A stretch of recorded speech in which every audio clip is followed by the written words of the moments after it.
Je vous propose maintenant un petit voyage en France pour découvrir en avant-première les plus belles images de notre Zoom dominical et alléger quelque peu cette actualité souvent lourde.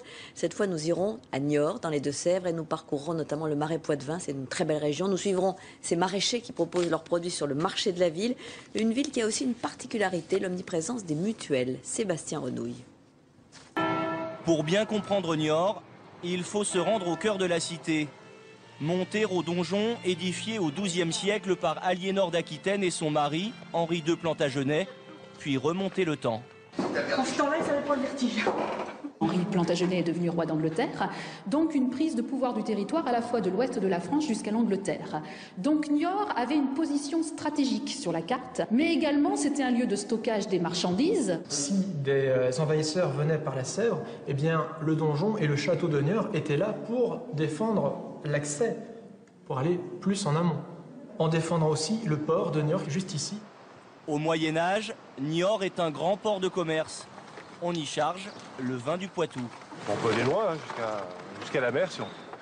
L'activité de transport fluvial sur la Sèvre niortaise s'arrête en 1917. Donc il déchargeait tout ce qui était chamoiserie, qui était ensuite traité par les usines Boineau, fabriquant les peaux de chamois pour les culottes de peau des hussards. De cette époque, il ne reste que des friches industrielles, loin des sorties d'usines où les milliers d'ouvriers s'éparpillaient à travers Les rues. mémoires ouvrières en pleine lumière, en 3 représentations. Quelques-uns sont sur les planches pour raconter. Pierre Fallot, 44 années de travail. C'est la mémoire qui reste.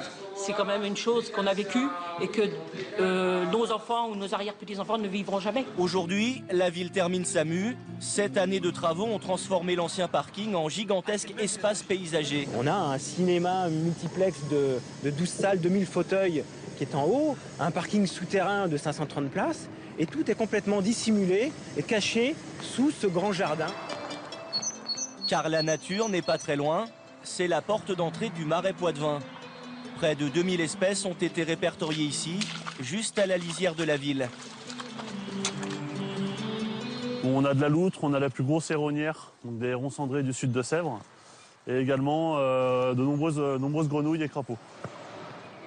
Et au marché, sous les halles Baltard construites en 1871, on retrouve les légumes du Marais. Carottes, poireaux, salades et choux. Dans le Marais, ils font beaucoup de demi-secs. C'est une bonne terre, ça pousse bien. Mais enfin, tout vient pas du Marais, tout vient pas du coin, ça vient d'ailleurs. C'est pour ça qu'il faut le marquer sur les étiquettes. Il y en a qui ne le marquent pas.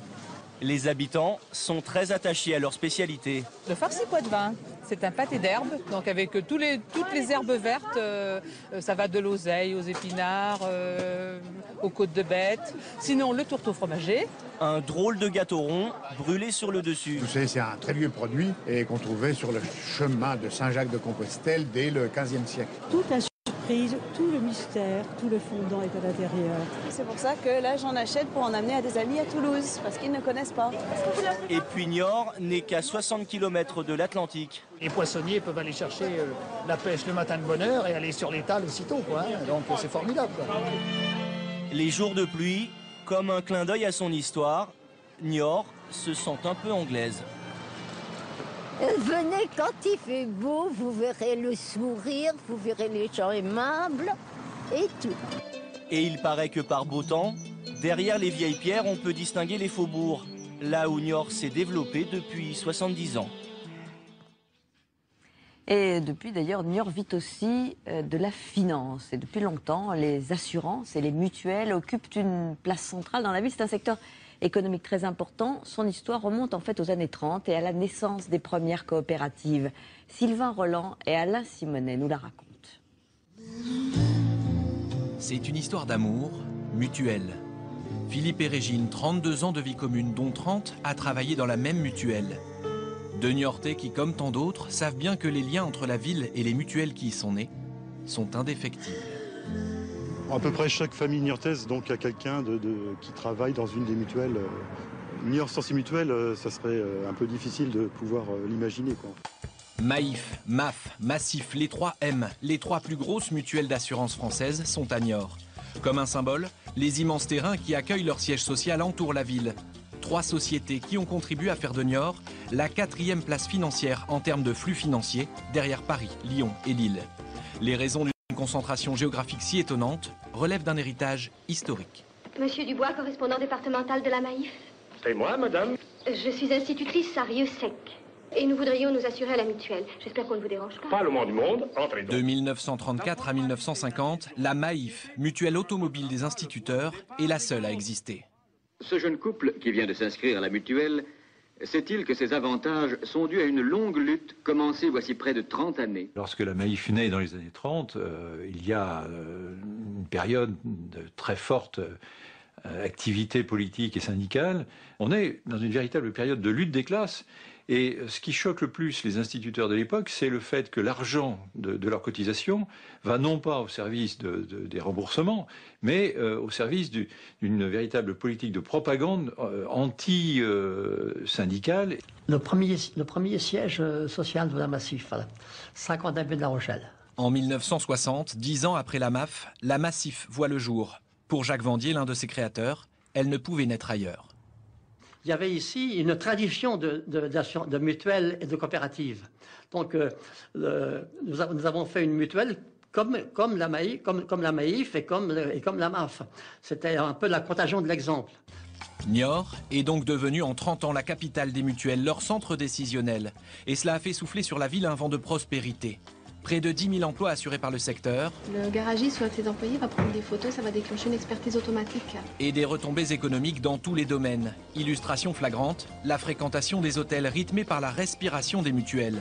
Séminaires, consultants extérieurs, salariés en formation, toutes les chambres sont prises en semaine. On le voit bien ici. Hein. On a fait des bonnes semaines, donc lundi, mardi, mercredi, jeudi, mais vendredi, samedi, dimanche, vendredi, samedi, dimanche, c'est carrément vide. Hein.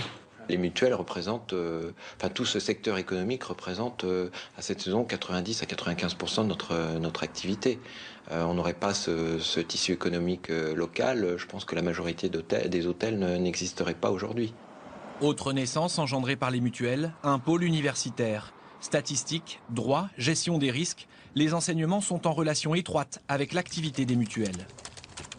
Dans cette filière spécialisée en droit des assurances, chaque étudiant a bien conscience des atouts niortais. Je pense qu'on a plus de chances de se trouver du boulot ici. Comme on a aussi des stages, ça permet d'ouvrir des portes pour un futur contrat de travail. On va avoir un taux d'insertion qui va être de 80 à 100% à 6 mois dans le domaine de formation, ce qui est très bon, voire remarquable dans certaines années. On arrive même dans certaines des formations du pôle universitaire à avoir une insertion avant le diplôme. Mais comme toutes les histoires d'amour, celle entre Niort et les mutuelles a ses blessures. C'est rayé de la carte un des plus beaux fleurons, un symbole de l'économie sociale à Niort. En 2008, la CAMIF, coopérative d'achat créée après la guerre par la Maïf, est liquidée. Près de 800 emplois disparaissent. Un coup de froid sur la ville. Les mutuelles, premier employeur privé du secteur, sont tellement importantes que Niort en est dépendante. La ville dépend énormément de la bonne santé des mutuelles. Si une parmi elles avait des difficultés, ça pourrait être catastrophique. Il faut absolument que nos mutuelles continuent à être en bonne santé et à se développer. Et ce qui est bon pour les mutuelles est bon pour la ville. A contrario, si un jour une mutuelle éternue, c'est toute la ville qui s'enrhume.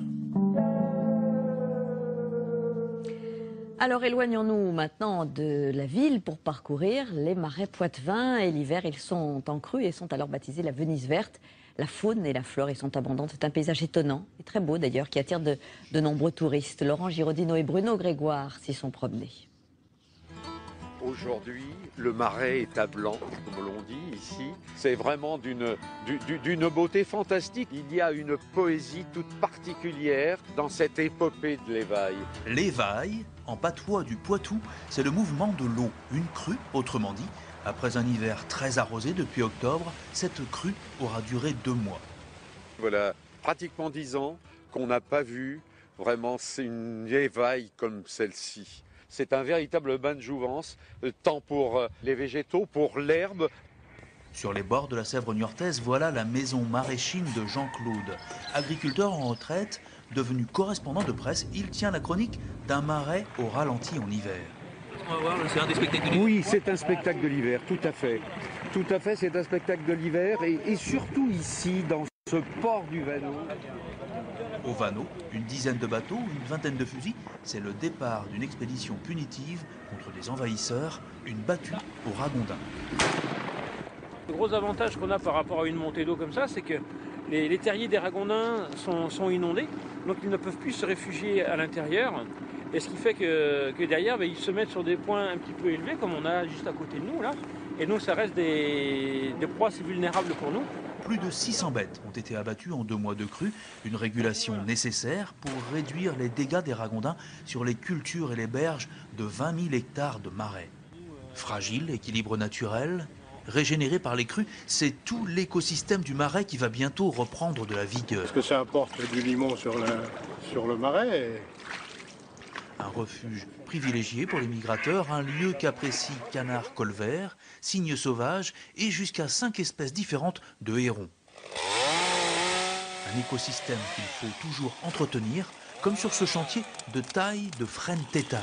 Ces frênes étaient conduits de cette manière, tout simplement pour produire du bois de chauffage. Autrefois, il y avait vraiment un marché très important du fagot. Cet écosystème du marais, il faut aussi en préserver les races animales locales, comme les oies du marais, les grises, ou les poules de Maran, la noire, comme la vache maraîchine ou le baudet du Poitou. C'est le plus grand des ânes, le plus rustique, qui retrouve toute son utilité dans les activités de découverte du marais. On est dans le programme de sauvegarde de cette race-là pour la continuité de cette espèce qui a failli disparaître. Bien disparues, elles, ces fermes qui vivaient totalement isolées. C'était l'époque où les paysans du marais ne pouvaient circuler qu'en barque. Une manière de vivre que Jean-Claude a connue. On le retrouve chez lui, dans son rôle d'érudit, auteur d'un beau livre sur le marais poitevin de son enfance. Jusque dans les années 1960, eh bien, les gens se sont véhiculés toujours en bateau au rythme de la pigouille et du bateau de 15 pieds. Le lendemain matin, Coulon s'éveille, dans le plus grand calme, un peu engourdi hors saison, mais le rythme de l'hiver est reposant pour les riverains, car dès le printemps, la capitale de la Venise verte verra défiler, comme chaque année, des centaines de milliers de touristes. En été, 150 bateaux les attendent le long du quai de Coulon. Quelques kilomètres en aval de la Sèvre, autre lieu emblématique du marais, Arcet. Début avril, la saison commence jusqu'à mi-octobre. Mi-novembre, pardon. Et là, vous aurez des dizaines de bateaux. Nous, on en a 20. Ici, sur Arcet, il y en a 60 en tout, à peu près. Arcet, Coulon, 24 communes en tout sont classées dans ce marais estampillé Grand Site, comme 10 autres endroits en France. Ce label se mérite et il faut sans cesse restaurer le patrimoine et les infrastructures d'accueil, comme ce chantier particulier sur le port d'Arcet. Il faut faire aussi avec le niveau d'eau changeant.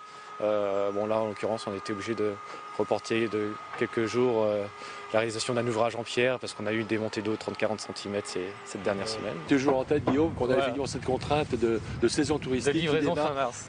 Pour les scaphandriers et leurs lances thermiques, c'est un chantier à terminer entre les crues et le flot des touristes. Il y a beaucoup de travaux à faire, 8500 km de canaux pour le marais poitevin, des berges à entretenir et puis de l'économie à développer puisqu'il y a 180 000 personnes qui vivent sur le marais. Il est évidemment indispensable pour elles que toute l'économie touristique en particulier, tout le tourisme nature se porte bien. À l'heure où le marais blanc prend des teintes dorées, comme pour noyer la grisaille de l'hiver, on longe des chemins interdits à la circulation, des routes recouvertes. Le marais poitevin oublie un peu le beau surnom de Venise verte qu'on lui a donné pour les visiteurs. Les touristes reviendront avec le printemps. Pour l'instant, il est encore temps de profiter de l'hiver, de l'évail et de son splendide isolement.